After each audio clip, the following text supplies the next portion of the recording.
Of Universal Accounting Center, and this is a podcast dedicated to individuals who are the owners of accounting, bookkeeping, and tax businesses. It's here that we talk about the things that you need to be aware of as you're offering quality services and getting paid what you're worth, but most importantly, taking care of your clients and giving them the accounting, bookkeeping, tax services that they're needing to be successful. Now, as a podcast, we have on the show each and every week guests, experts in their own right, to help us focus on the things that matter most. And today is going to be the same thing. It's going to be exactly what you would like to experience with our show. Why? Because I've got another expert on here that I'm excited to have on. It's Scott Ritzheimer. Scott happens to have been one who started a business with nearly 20,000 new businesses and nonprofits. He actually started a bookkeeping business and had 261 clients in the first year. He later founded Scale Architects to help founders and CEOs identify and implement the one essential strategy that they need right now to get them off to the fast track to predictable success. They actually work on helping organizations develop and implement plans to scale like never before and sustain that success over the long haul. Through this, Scott actually gives them, their coaches, consultants, and so forth, the support they need to succeed while maintaining freedom and obviously a work balance. Now, he believes that in order to improve and cultivate organizational performance, that you need to have healthy leaders, happy employees, and satisfied stakeholders. So, Scott, welcome to the show. Roger, so excited to be here. I always get like a little moment right at the beginning of each podcast that I get the opportunity to speak on, because a podcast actually changed the whole course and trajectory of my life. And so there's this moment of anticipation for me that I hope it does that for somebody else, right? There's somebody listening to this. It's going to be just the right thing at just the right moment. You know, I've had many individuals actually share something similar to that there was a podcast, a moment, something that they heard that really caused them to stop, think, and reevaluate things. And more importantly, become a catalyst to change what they're currently doing. And I agree with you. Perhaps this is going to be that exact episode for someone, because I think these topics we're going to talk about today resonate with me personally. And I think a lot of the listeners. So I want to give some context and set the stage for this. You have a little bit of a background in accounting that I'd like to first emphasize. So let's start with how you got into the accounting profession and started your bookkeeping business. Yeah, so the accounting journey and the entrepreneurial journey are kind of one and the same, and they were totally by accident. I actually was trained in ministry, of all things, and moved to Atlanta right after I got married at the ripe old age of 20 to be part of a ministry here in Atlanta. Beautiful. And needed a job in the process, right? It was Yeah. something that we were doing on a fully volunteer basis, and I was like, I got to find some way to pay the bills, and connected with a guy who was also associated with the ministry, who helped churches and nonprofits to deal with their tax and accounting paperwork. It was a big part of what they did, primarily like the Form 1023 and applying with the IRS and things along those lines. And so I started with him. A couple months later, he sold the business. And to another group doing similar things. And I watched as this business that he built was systematically but unintentionally destroyed over about 18-month period. Oh my heavens.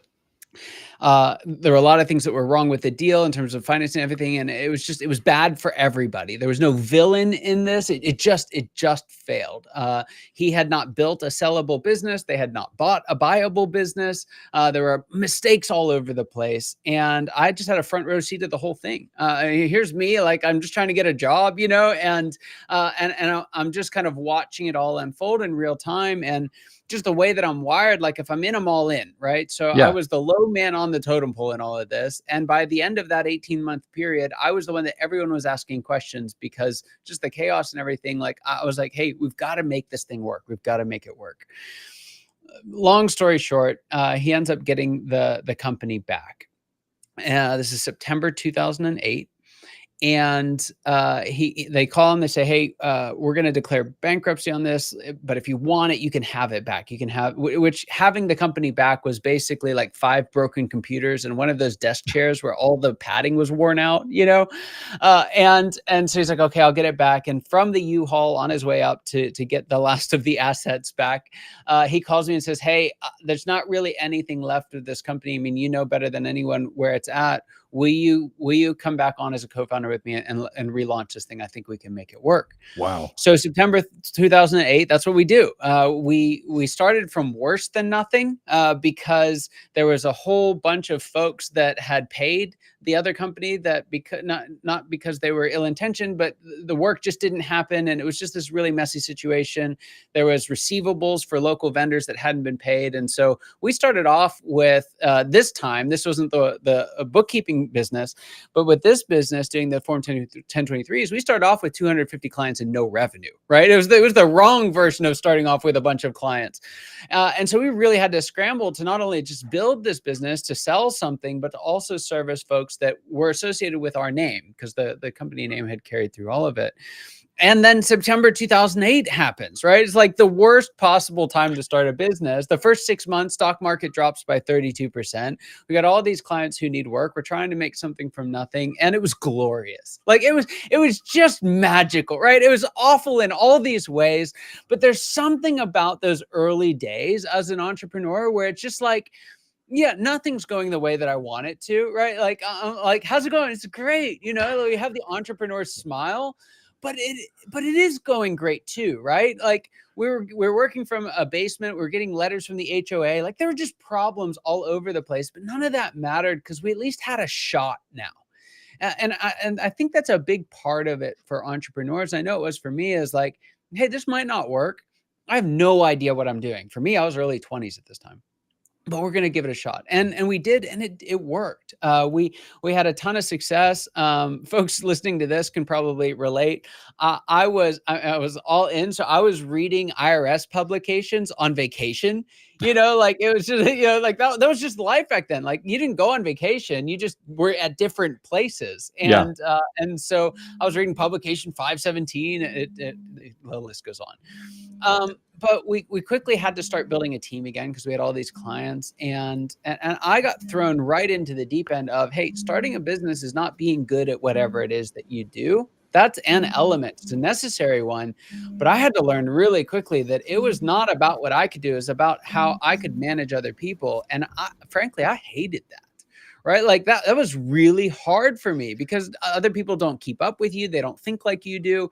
They don't own it like you do. Right? That's There's right. a problem and they're just like, here's the problem. It's like, well, what in the world do I pay you for? And I was young and dumb and mean and, all of those things. I made a lot of mistakes. And largely the organization grew despite me, but had to learn very early on that shift from, hey, I'm starting a business to I'm actually growing a business meant I had to shift modes. I didn't have language for it at the time. And I don't even know that there was a distinct moment that it happened. But I remember more and more, I was spending more and more of my energy getting other people to do things than getting to do my real work. Right. That was a really hard transition for me. And it probably could have taken about 6 months. I think it probably took about 6 years to really do that well, to where I was like, oh, this is actually my job. This is what I'm supposed to do. But anyway, that company grew. It did really well. We were having double and triple digit growth. We never really applied for the Inc. 5000, but would have been in the top 1,000 for most of my time there. And it was a really cool experience. So just trying to fast forward a little bit, during that time, we're helping all these nonprofits, churches, and even some businesses. And we were starting them really well. And then they were falling off. And we're like, well, what's going on? Like their finances were a mess. Their teams were a mess. It was this huge problem. And so we decided to launch a bookkeeping company alongside our existing company. And that's where I really entered into the world of accounting, and not just kind of the tax prep side of things. And so we were doing bookkeeping, tax prep, and then we partnered with a CPA firm to do audits, independent audits, where that was appropriate. And it was like, there's a whole different animal, right? Like working with accounting and like working with clients on an ongoing basis. The scalability was unbelievable. It was super, super cool what we could do from a recurring standpoint. But that meant that the problems scaled really quickly too, right? And it was just trial by fire early on. But we became one of the biggest nonprofit bookkeeping firms in the company in just a year or two. And again, I kind of thought I had it figured out before that, but I realized in that mode, especially leading multiple companies, I didn't really even have the time to like be the manager. I actually had to have other people managing most of what was going on in the firm. And I had to step into a different role that I really did not understand. And it was about this time, just to come full circle here with the story, and then I'll stop monologuing. But the come full circle in the story and where I opened up, I was really struggling, right? All the numbers looked good from the outside, especially from a revenue standpoint, but with the bookkeeping company and all this, we were doing all these new things. Our profitability was just plummeting internally. It was this 3-year period where we went from the mid 20% margins all the way down into like the mid, single digits. And it wasn't for not trying to fix it. So not only was it falling, we were doing everything we knew to fix it, and it wasn't working. And I'm driving to work one day, super, super frustrated. Just nothing we try is fixed. Every year we're going to double our profit margin, and every year we have it, was basically what was happening. And so I'm listening to this podcast, and a guy with a funny Irish accent. He's a dear friend of mine now, but he comes on. He starts talking about how we need to change, both as leaders and as organizations, as we grow. What creates success at one stage invariably is what causes problems at the next stage. And it was the very first time that I felt as an entrepreneur that I was on a map, that somebody had actually done what we had done and knew the journey ahead of us. And from that point on, I just became a student of a lot of his work, really gave myself the understanding, hey, how do I have to change how I show up? How do we have to change how we show up? It unlocked just a whole new level of growth for us, and ultimately paved the way for me to help others do that, which is what I do now at Scale Architects. I love this. No, you've covered so many things on here that I want to touch on. I'm just going to point out a few things that I'd like to actually revisit, but I'm going to start with the last. Eventually, I'd like to come back and discuss the ministry and the work that you were doing there. But as a young 20-year-old, having the successes that you were having, one of the things that I can relate to is in my 20s, I started to recognize the age no longer mattered. And what I meant by that is all of a sudden in my 20s, I was managing individuals that were many years my senior. They were in their 40s, 50s, 60s.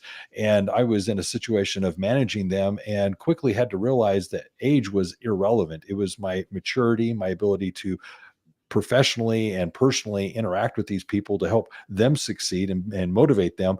But then you also got into this whole idea of working through others, recognizing with the explosive growth that you're experiencing, that you had to relinquish and expect of other individuals that they can move the needle because you had so many things that you were responsible for. And so that delegation became something that was essential to your success, and something that I've also experienced, that all of a sudden it's not that you're the doer, it's you're the person that gets things done through other people. And it's motivating, directing, guiding them, keeping them on task, making it clear to them what that key objective is so that they can deliver and be successful. So that clarity is something that you have to refine and become much better at. But then you ultimately ended by talking about how you now, through your services, focus on what founders experience as they go through various stages or levels in the business, and how their roles adapt and change, and how the preceding one does impact the subsequent one. So there's a lot here I want to digest. So let's kind of now move into what your role is now, because I think this is really, really fascinating. It's the founder's evolution, and it's these various stages that we go through as business owners growing our businesses. Some of them are revenue specific, some of them are size specific, but what we're talking about here is essentially our growth as an individual, as a leader. We're going to go through certain evolutions. And so let's just real quickly lay them out. And rather than diving too deep into any of them, let's first of all set the stage by indicating what are those levels that we can anticipate experiencing as we grow our companies. Yeah, it's a great question. So there's 7 of them, and it can be a mouthful in a podcast setting. So we're gonna work through these pretty quickly. Slow.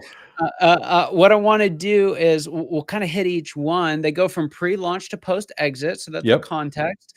Interestingly enough, it's the same leadership journey that everyone goes through. It's just the exact expression that founders face, and there's some nuances to that. And one of those nuances is really important to kind of set the stage for why this matters. Is that for founders, when these stages change, there's nothing to externally validate that, like there is for, let's say, an employee. right? Okay. So you take an employee and they move from being a solo contributor, right? I'm an accountant to I'm an accountant lead. I lead a group of people who do accounting. That's a new challenge, right? Leading other people is different than just making sure your T charts balance. I don't know if we do that anymore, but like like it's just a different skill set, and so that's hard enough as it is. There's entire coaching professions built on it. There's half the book industry is about that transition, and so even when you have the title change to say that there's a shift, right? Even when somebody else says, "Hey, the game is changing. Here's what you need to do to succeed," it's actually so really, really hard to do, right? It's really hard to make that shift from individual contributor to a manager, effectively, Yeah. and a leader in some sense. So when you When look at does that happen? Yeah, go ahead. yeah, that's what I was gonna say is when does that happen and what are these stages that they'll experience? Right. And that's just one example of basically seven, right? Where there's no clear demarcation point within your organization. Now, there are signs, and we can go through those, and we'll touch on those for each of the stages. But I just want to lay out, if you're feeling like I've never thought about this before as a founder, it's because nobody tells you about this, right? Like nobody, there's no one who says. Another just quick example, and then we'll get to the stages, I promise, Okay. is what is the title that most people put on their business card, right? Again, I don't know that we really do business cards anymore, but what's the title out of the gate before you've even started? It's founder and CEO or something like that, right? The reality of it is you're not actually a CEO if you're the only employee at the business.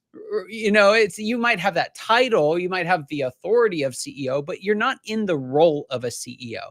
To be the chief executive, you have to have other executives. That doesn't happen until stage 5. Right. So even something as simple as our title betrays the fact that how we show up is very different over time. All right. Enough context. What does that mean? Starts before we start, and what I call the dissatisfied employee. When you look at most founders' journeys, especially successful founders and founders who want to scale their organization, right? So want it to be more than just a job. There's nothing wrong with that. We'll talk Yes. about that in a moment. But as we go through these stages, they apply, especially the later stages, apply to those who are going that far in the process. You don't have to go that far. It's not inherently better to go far, but you'll understand a little bit more as we get into it. But for those who start and are successful, there's this time that they spend before they launch where they're just frustrated by the way things are, right? There's just something in them that says there's got to be a better way. The defining question for them is, isn't there a better way? It might be a better way to serve customers. It might be a better way to have more freedom and autonomy. It might be a better way of doing accounting or structuring your service offering. There's just something in them that's like, I have to do it, right? I have to start my own business. Even when you look at accidental entrepreneurs similar to myself, there's this same moment when you look back and it's like, oh, I see what led me there. I was not going to be satisfied in a traditional role. Hmm. And that dissatisfaction is really important because for a couple of reasons. One, starting your own business is really hard, right? And we unfortunately live in an era that glorifies entrepreneurship and seems to make it look really easy. And it's not actually. The failure rate is every bit as high, if not higher now than it was 50 years and 500 years ago for new businesses. Most, vast majority of them fail. And so we actually need a period of discomfort to make it worth getting through the discomfort of being a founder. And so there's actually a really important role to that. And a lot of us, because we don't like being uncomfortable, especially here in the West, we try and just breeze through that. The moment we think, oh, I can start my own business, we just go out and start it. But we find ourselves woefully unprepared and out of our depth, and it can cause a whole lot of problems later on. So dissatisfied employee is stage number 1. Okay. And it leads us to ultimately that dissatisfaction builds up. And we can talk about why not every dissatisfied employee is a founder. But let's say for the founders, it builds to a point where they just can't ignore it anymore. They're going to hang their shingle, they make the leap. Yeah. Stage 2 is one of the more obvious transitions, and it's when you go full time. So it's not a side hustle. It's not a hobby anymore. It's like, hey, I'm going to make my living doing this. That's when you step into stage 2. And I call that the startup entrepreneur. And the defining question for a startup entrepreneur is a little funny, but it's like, like, what was I thinking? Like, this is not what that Instagram told me entrepreneurism was. It's harder, right? You will take more rejection and hits and setbacks in the first 2 years of starting a business than most people will in 2 lifetimes, if you're doing it right, right? Yeah. And that's not even if you're doing it wrong. It could be worse, or you can just kind of shuffle it all under the carpet. But if you're doing this thing right, you've got to push through. You got to break through. You're creating something from nothing. You're creating momentum from nothing, right? And that takes an enormous amount of work. It's not dissimilar to a rocket launch, right? When you watch these rocket launches, all the engines fire as soon as they go T minus 5, 4, 3, 2, 1, 0. But the thing doesn't move right away. It just sits there and shudders on the launch pad for a moment. That's a lot of what this stage feels like. And the thing that we have to do in this stage is have a ruthless focus on, hey, what do I need to do to grow my business? And that's, what do I need to sell and deliver? Sell and deliver. And we actually need to simplify the formula as much as we can. We get distracted, and it causes us all kinds of problems. And so those that succeed in this play, they succeed by being a star player, by being really good at selling, right? Attracting and performing, delivering. Not the best at. It's almost never the people who are best at either of those. It's those who are good enough at both of them are who get out of the gate the fastest, or have a team that's good enough at both of those, which is a little less common. So And as you have that success, go ahead. no, I was going to say, before you go to 3, I've got a few comments on 1 and 2. Yes. Fire away. All right. So first of all, regarding number 1, I see a lot of individuals in that space. Michael Gerber, as many people would refer to it, as that technician having the entrepreneurial seizure. It's, you have a skill, something that someone's willing to pay for. You do it on weekends. You're doing it on weeknights. It's outside of the work because you have access to the tools, the equipment, and somebody needs your expertise. It's the bookkeeper, it's the mechanic, it's the doctor that's actually doing things on the side. That's all fine and dandy. But what also happens is, like you explained, there's a transition where you just say, okay, this is no longer going to be a hobby. I'm going to make this official. I may go get my business license at this point, but I'm going to go hang my shingle and actually walk away from my W-2, or really seriously go about growing what I'm doing here. But you're still in a job phase. There's no employee. It's all up to you. You're going to be doing it all. And so in these first few phases, what we're really doing is recognizing that our role is growing, but we're still in a job mentality. If it's going to be done, we've got to do it. And so that's where, as a founder, we've got to recognize that we are hustling. We are having to actually get things done. But there is something to having a business. It's not just the business license and the company name that matters. It's the fact that you now have not just a process, a system, a product, a service, but you now have employees. You have other individuals that are now involved in delivering that. And so I like how this is evolving, simply because I think it's an evolution that many of my listeners can relate to. So let's continue. Yeah, and you're exactly right. So what happens when you play the game really well, right? You do the things you need to do. You get into entrepreneur mode, you hustle, there's grit, there's determination, like you get stuff done. And as you get stuff done, you realize, I can't actually get all this stuff done. I need more help. And so the more that you succeed, the more help you bring in, and you wake up one morning and kind of everything's going well. But that Monday morning, you wake up and the prevailing thought in your mind is, what's wrong with these people? Right? They don't think like I do. They don't act like I do. They don't take ownership like I do. Wonderful people. I hired them. I chose them. But I have way more problems now than I did when I didn't have all of these people. Right. And let's be real. Many times I had more money when I didn't have all of these people, right? Because especially in the beginning, every new hire is coming right out of your bottom line. It's coming out of your paycheck, right? And so many folks will find, especially in professional services, you'll find yourself making less money with 5 employees than you did with none or 1. Right. And so you're sitting there thinking, like, what's up with this? I've got all these people. They should be making my life easier, but instead I got to sell 4 times as much to feed all of them. And they keep coming to me with all their problems and they won't just solve them. Right. Like, there's this frustration that starts to build. And this is one of those stages where going from stage 2 to stage 3 is not an upgrade. right? Not in the expression and feel of what life is like as a founder. It's that same challenge that I faced early in my journey when I realized I couldn't succeed by just doing this stuff myself. I had to start managing a team around me. They will not manage themselves, right? And we want them to, we'd love them to, but the reality of it is, like, they're not all wired like you, and they shouldn't be wired like you. Because if they were, they would either be your competitor or you'd be running around. I heard this saying recently, your business strategy would look like drunk kids on jet skis, right? Like, it's just like it's everyone in every direction. Like, that's not the way to build a business. And so there's this recognition that we have that, oh, I actually, these people need to be managed. And that means I have to manage them. And that's the last thing that I want to do. And tell me if you've ever bumped into one of these people, because I haven't, and I'd love to meet one.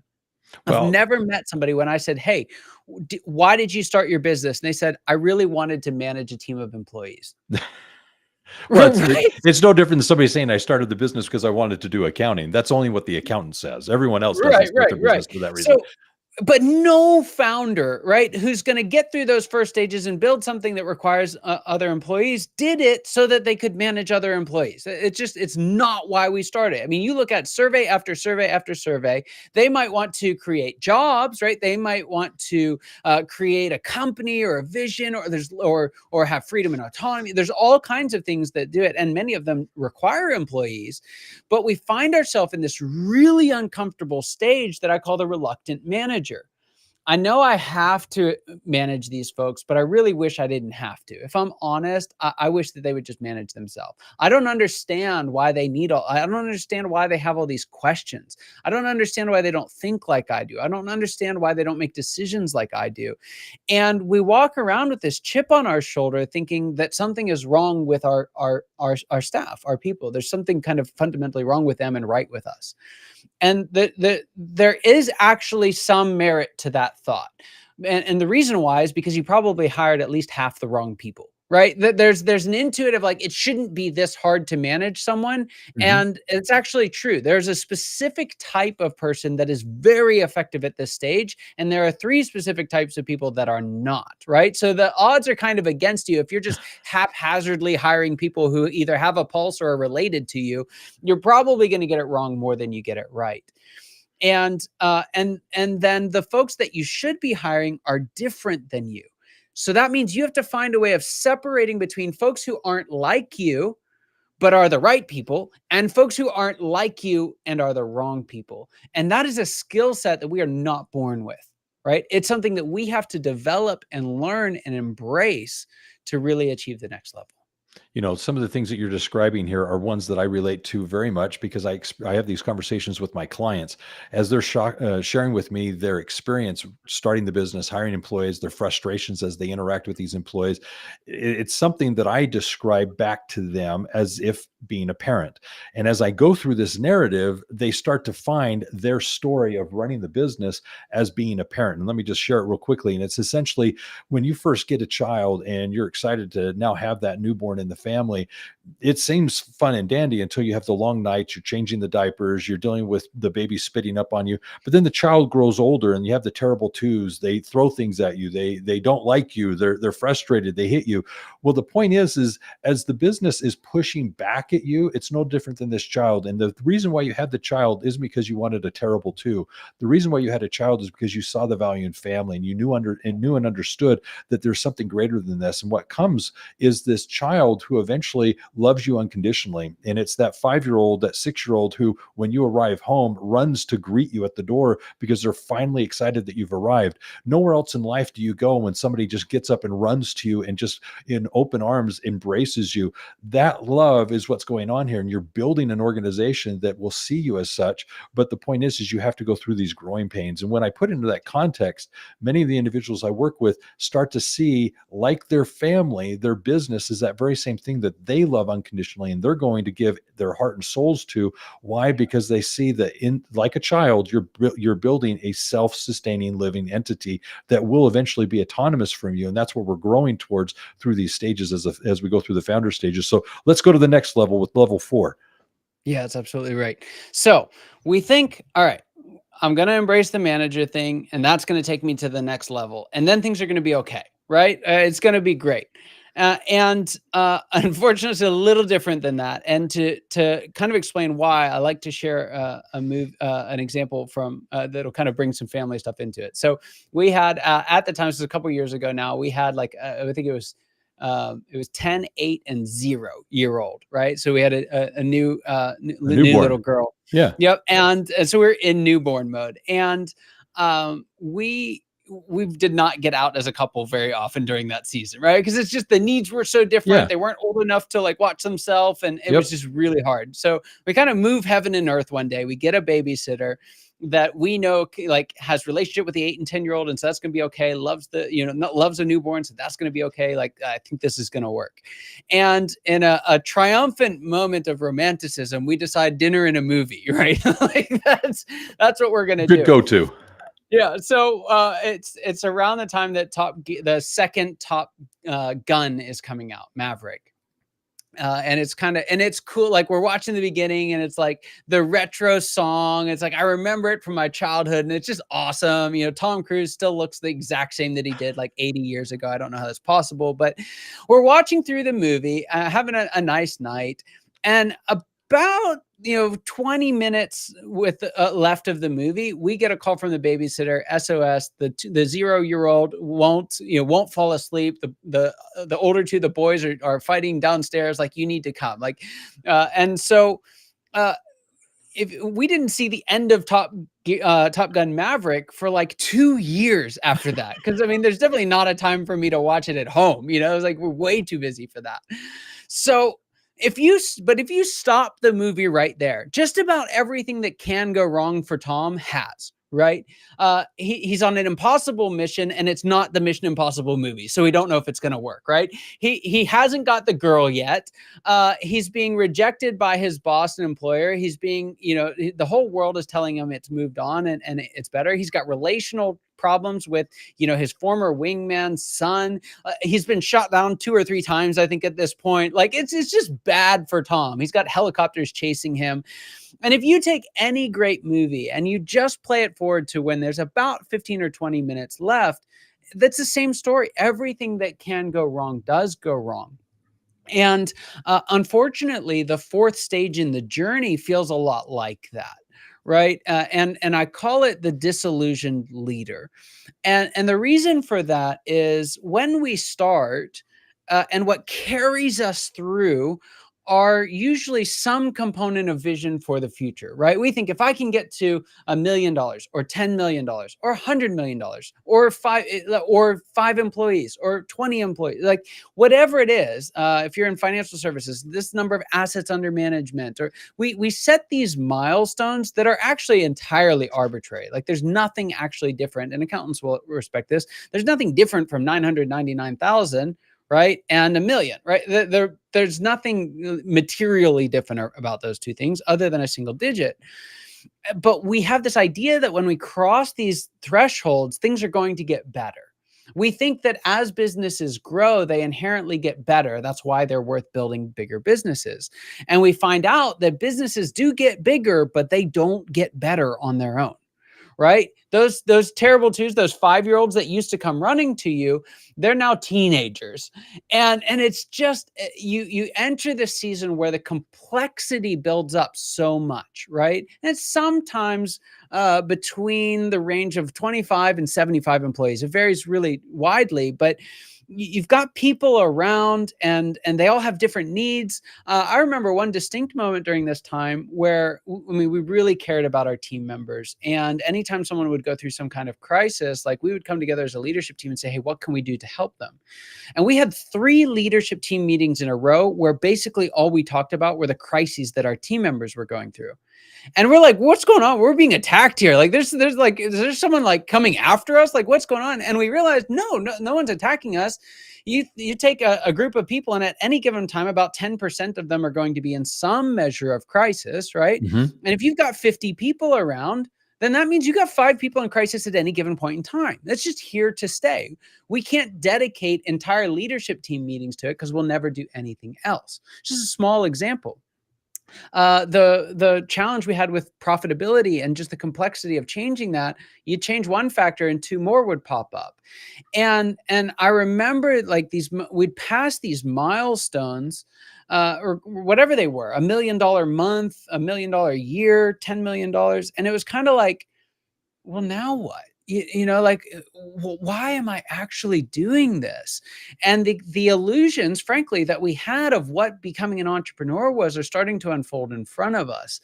And we look back in the rearview mirror, back a stage to reluctant manager. That was actually harder than the stage before. We look all the way back to that startup entrepreneur, and it's like, that was hard, but at least I was making good money and I had some freedom, right? At least Yeah. I could do things myself. And we start making judgment calls about, am I good enough to do this, right? Is this it? Like, is this really as far as this company is going to go? Is this really what leading a bigger business is like? We're down 20 minutes from the end of the movie, right? And we're starting to see, I can see the trajectory of this. Like, it's down and to the right, not up and to the right. Like, it just keeps feeling worse. The bigger and more successful I get, the harder it seems like it is. And if we're not careful, we'll make really life-altering decisions during this time, right? Some folks will sell their business, some folks will take it back. Those aren't inherently wrong, but if they're done for the wrong reasons, they can be really damaging. And what I always tell folks in this disillusioned leader stage is, just like the movie, you're only one step away from actually the biggest single transformation in your journey as a founder. It's one step away. It's a big step. It has to be done intentionally. There's meaning and purpose behind it. But what you'll find is, where you feel like you're drifting further and further from who you are and how you best engage with the organization, you feel like you're pulled in 1,000 different directions. When you get to stage 5, that 1,000 becomes 5. Right? It's just this dramatic transformation. And so many founders that I meet, especially if this happens before we have an opportunity to work together, they get up to that line, they feel the pain of being shot down and being chased by a helicopter like Tom, and they're like, I'm done. Like, I'm going to go back to what I remember from the past, an earlier stage, or I'm going to sell, or I'm going to reduce this all the way down to when it's just back to me, because I'm not doing anything that I love anymore. And those are all valid options, and they're not even the wrong choice, but there is another choice, and that is to step into that 5th stage, which I call the chief executive, to really step into the role of CEO for the first time. And when you do, it's very intimidating. I'm not going to lie. I'm not going to make it fluffy and flowery. It's a new set of skills. You kind of find yourself on the sideline, like, what do I do with my hands? Like a Ricky Bobby thing. It's exactly But right. but when you start to embrace that role and what it really is and what it really means, you'll find that it's actually highly aligned with the way that most founders think and feel and act and add value. And so while you can only survive stages 3 and 4, joyfully for a very short period of time, we'll come back to that later, but you can really only survive those for a few years each, right? And then you're just like, I'm out. Like, I've had enough. This is not worth it. Yeah. Most folks who get into that CEO role and really do it the right way, who get into the real version of chief executive, not just the title, but the actual role, that stage, they can thrive there for 5, 10, 15, 50 years, some of them. That's right. And you just find this new stride, and it's a beautiful, beautiful thing. One of the things that I've really enjoyed about the podcast that I've done is I get to share the stories that you're kind of emulating here through these founder stages. People do share these stories, and just like the movie, people go through these times where there are a lot of uncertainties and challenges, and they don't know how they're going to overcome them, but yet they do. And the thing that I really like about the transition into that CEO stage is it's very akin to what I would describe as being a quarterback. As a quarterback, you're on the field calling the shots, you're making the plays, you're making things happen, you're involved in the actual game.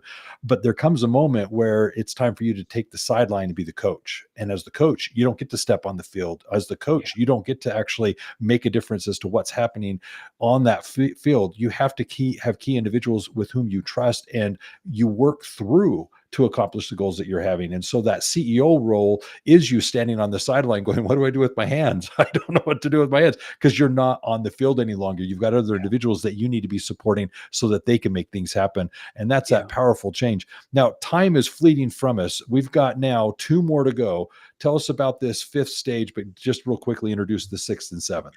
Yeah, so we can move a little quicker through them for a couple of reasons. One, they're very natural progressions from one to the next, right? What's happened is you've done so much of the legwork that if you really embrace each of the stages, as opposed to just trying to avoid them, which doesn't work, or just trying to race through them, which causes a lot of false starts. If you really embrace each of these stages, 1, 2, 3, 4, and 5, it sets the stage, one, for just a really, really wonderful stage in your career, right? You'll make more money. You'll do it with less effort. It's just a really beautiful thing. You're still actively involved in the affairs of the organization. You're still making decisions. You're leading a team. But you're not there like in every single moment dealing with every single problem anymore. You have teams who do that for you. CEO is a beautiful, beautiful stage. And what happens when you get there right and you do that role properly is it actually prepares you to step out of that and into stage 6, which I call the true owner. And the reason why this is stage 6, not stage 3, right? Which a lot of us want. We want to go from like, hey, I started it, to now someone else owns, like, does everything, and I just magically own it. It just doesn't work that way, right? You can't skip from stage 2 to stage 6. You have to go through each of them. If you do, you will either tragically stunt the growth of your organization, put yourself in a probability that's highly unlikely, right? It's not can or can't, but it's like 99% versus, 19% success rate. And so when you really step into the CEO role and you shed the rest of the roles you've been hanging on to and delegate them to the appropriate people inside the organization, you build a scalable organization. Your ability to have success in succession goes through the roof. Right? You don't even have to sell anymore. You actually have built an organization that you can hand off to somebody else to continue to not only manage it, but lead it and grow it into the future while you own it. And again, there's so much that we could unpack in there, but the prerequisite to stepping into true owner is that you really have to do CEO stage well.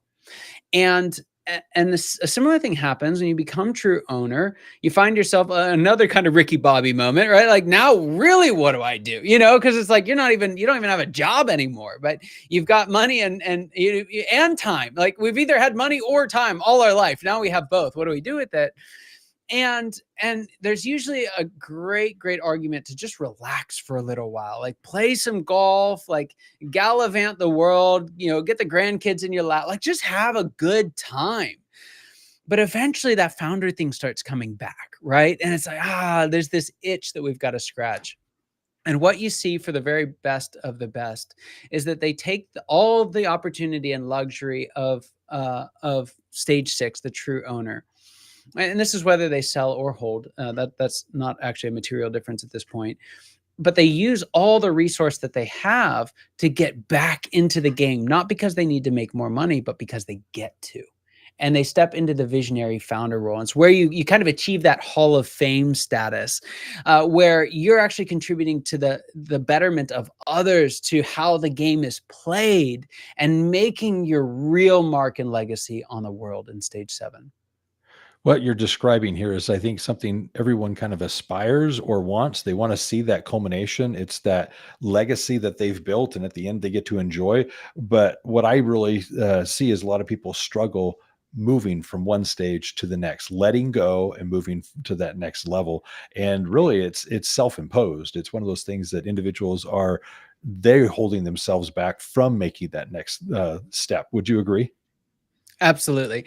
And I would say they just don't know, right? Like, here's the paradox behind all of it, is that the better you are in one stage, the faster you're thrust into the next stage, but the more you cling to the strategies that worked in the previous stage. right? That's the Mhm. paradox of it. So what happens is we have a ton of success, right? We're having success in all these stages. Otherwise, you're not growing. You're not moving to the next level, right? You've got a bigger organization in stage 4 than you did in stage 3. And we're not talking about how you validate success. It's whatever it is to you. But you're having more of it than you did before, but it's less fulfilling than it was before. Like what's up with that? Yeah. And so what happens is because we don't know that the change is made, we don't have sidelines. Use your coach analogy. Actually, extend that quite extensively in the book. We show how each of the stages relates to a position. But because we don't have sidelines as founders, we just keep jumping back onto the field, right? We keep interrupting in the play. We're frustrating all of our people. We're getting hit in the process. So we're laying there on the ground, bruised and hurting, and that hurts a lot more at 50 than it does at 15 when you were doing this in middle school, like Yep. it's just, and we're wondering like, why is it so hard? Why does it hurt so much? It's because you're not playing your role. Like you don't have to do that. You can step to the sideline. So much of it is just they don't know. And in the absence of knowing that the stage has changed, they continue to do what worked in the past and it doesn't serve them well. That's one of the reasons why I love your stages as a founder, because these things clearly do matter. And if you understand your role as the founder and how you can move from each of these, it can be a much more comfortable transition. So that's one of the Yeah. things that I really like about what you're sharing here. So I mentioned at the beginning that you brought up something that I wanted to circle back at the end. I'm going to do that right now. As we're wrapping things up, I want to ask, how does faith, especially as you went through and were going into the ministry, how does faith play into this, and where do you see its application? Yeah. For me, I can't divorce the two. They are one and the same. I think, for me as a Christian, it's really important. Where I can say it comes front and center for everybody is by stage 5, that chief executive role, because you cannot embrace that role without being confident in who you are. Right. It shocks people to know this, but what the biggest resistance to you stepping into that stage 5 CEO that I talked about is not the title, right? It's not even the team. It is your own ego that gets in the way, right? It's your own identity that is so intrinsically knit to the organization at that stage that to become CEO, you actually have to lead a business that isn't you. And that means you have to define what is you. If you take your business away, what are you? And that's really hard to do. And so for me, it's a crucial component for all of these. But I don't know how you get through stage 5 without it, right? I really don't. It's so hard, so challenging, so existentially threatening to our ego that if we don't have something like faith that we can look to give us a true sense of our identity, to help us understand what we really value, for me, those two are necessary counterparts, especially at that stage. I appreciate you sharing that. The way I would relate it is this. When you are in that leadership role, the CEO level, let's say, the big part becomes that of your ability to serve. And one of the things that I will say to individuals is your success is my success. And so it is the master coming down and serving even the lowest of individuals to help them feel valued, appreciated, that they have a purpose, a place within the organization, that their contribution does matter. And once you help individuals see that they have that self-worth, they're able to more confidently go about their job. And so I do see your role as the CEO as taking on that type of relationship. And if you can actually go to your faith, particularly that of a Christian faith, and see how the master did that, I think we can learn so much and apply those same principles with our employees. So Absolutely. love to add that in there. Here's what I'm going to do. I'm going to wrap this up. We've gone long on our time and we need to finish, but I'm going to just kind of point out a few things. First of all, there is an excellent offer here for our listeners that I'd like you to take advantage of. In the episode description, you'll find that Scott is actually providing a way to learn these 7 stages. You can get access to a free download copy of the Founder's Evolution. And I encourage you to go to the episode description and get your copy of it. It's basically going to help you see where you are and what that next stage for you will be. And I think you'll be able to relate very well to the journey that you've already been on as it comes out through the book. In addition to that, I want to invite you to take advantage of the other free resources that are available there, particularly the book called In the Black, 9 Principles to Make Your Business Profitable. It is a book that you want to actually use as it helps you identify the 9 things you need to be working on in your business to ensure the profitability of your company. Now, as I kind of of wrap things up here. I'm going to come back for a closing thought, but I want to point out first and foremost that I loved at the beginning his story of early on kind of being thrust into business. I think sometimes we go through our careers find that opportunity presents itself, and sometimes it's thrust at us. And he clearly embraced that. And through that evolution, he started to realize that really with all the growth and expanse, he needed to identify how he could work best through others. And it was through that identification that he was able to take off, I would assume, the shackles that of I need to do it myself. If I want it done right, it's got to be done by me. He was able to actually delegate, and through that clarity, help people actually get things done correctly. The other thing I'd like to point out is through this evolution, he was obviously able to identify these stages that are so relevant to what we all experience in our business and articulate them so well so as to help us understand that we do actually have a path to success, and ultimately that of becoming an owner, and it really in the end exiting with a lot of success if we're willing to embrace each of these levels and transition from one to the next. So I really appreciated him sharing those little things in relevant ways that we can identify with them today. The other thing I'd like to point out is this idea of faith. With your faith, if you can actually take how you practice your beliefs and bring them into the office, not in a preachy way, but in the fact of applying the principles that you hold dear in life, basically bringing them into the work world, I think it actually changes the relationships we have with our customers. It changes the relationships that we have with our employees when we see them the way we ought to see them, which is divine individuals. And so that's very important for us. And so with that being said, Scott, what do you have as a final thought? Yeah, it's just a final thing in closing, and this is particularly true for those that are kind of in the middle of this journey, and that 3, 4, 5 stage. The other day, I decided I was gonna be like super dad, right? And have dinner taken care of, and everyone was gonna be wonderful. I was gonna cook, and it was all there. And my wife's like, "Hey, I don't think that's a great idea. Like, we have 3 kids, we live life wide open. Like, why don't you just take us out to eat?" And I'm like, "No, I got this," right? Because for me, for some reason, being a dad meant I had to also be a chef. Long story short, she comes home a couple hours later after I've been at the grocery store like 3 times and like triple paid on what I need to have for it. The kids are like, it's chaos. The food is literally on fire, and I'm just melting down, right? Just everything wrong about it. And after some brief words, the cooler heads prevail, and we just decide to go and eat out. And so we head out, and she's like, on the way, she's like, "I told you we should have done this." It's like, and she was right. She deserved to say that.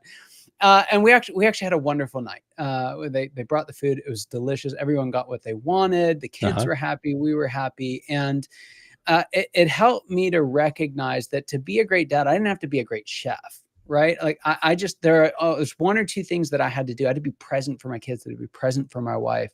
I had to pour into them, to lead them, to create an environment where they could run to me. None of that had to do with my ability to cook.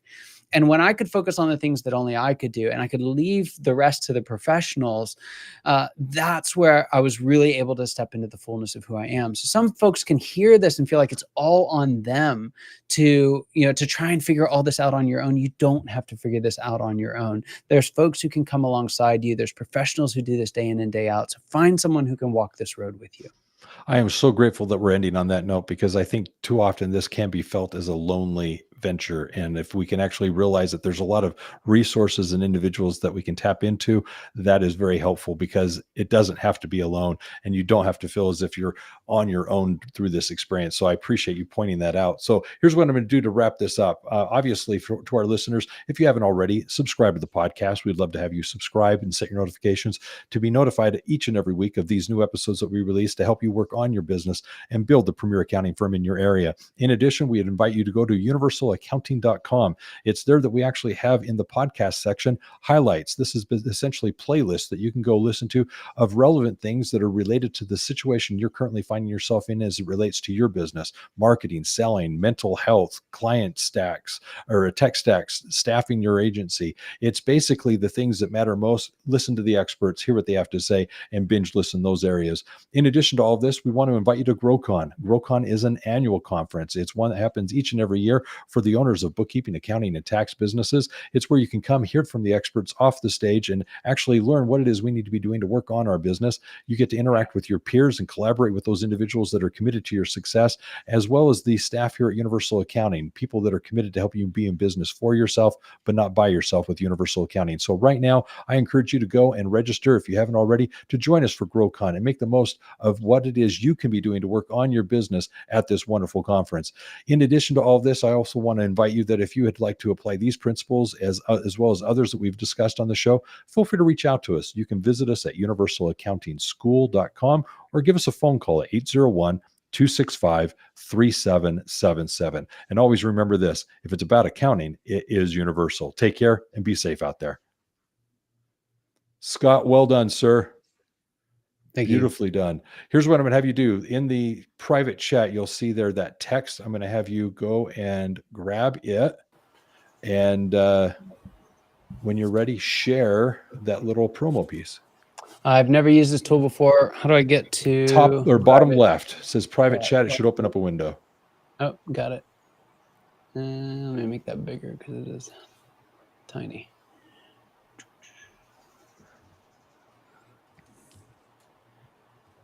Give me one second.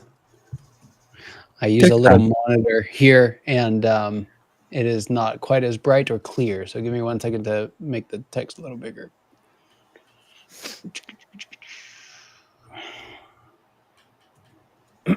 So that I can read it.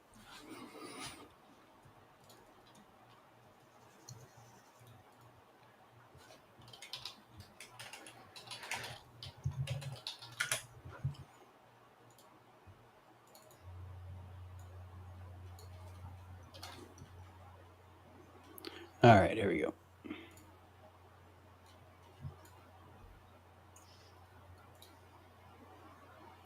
All set?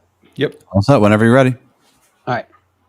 Hey, this is Scott Ritzheimer. It was an absolute pleasure to record with Roger an episode of Building the Premier Accounting Firm. We discussed the 7 stages and the distinct challenges that every single founder faces. So you know that you don't have to do it alone. What you're feeling is normal, and there is a next level. It's waiting for you. So I'd invite you, listen in, join us, and I can't wait to see you there.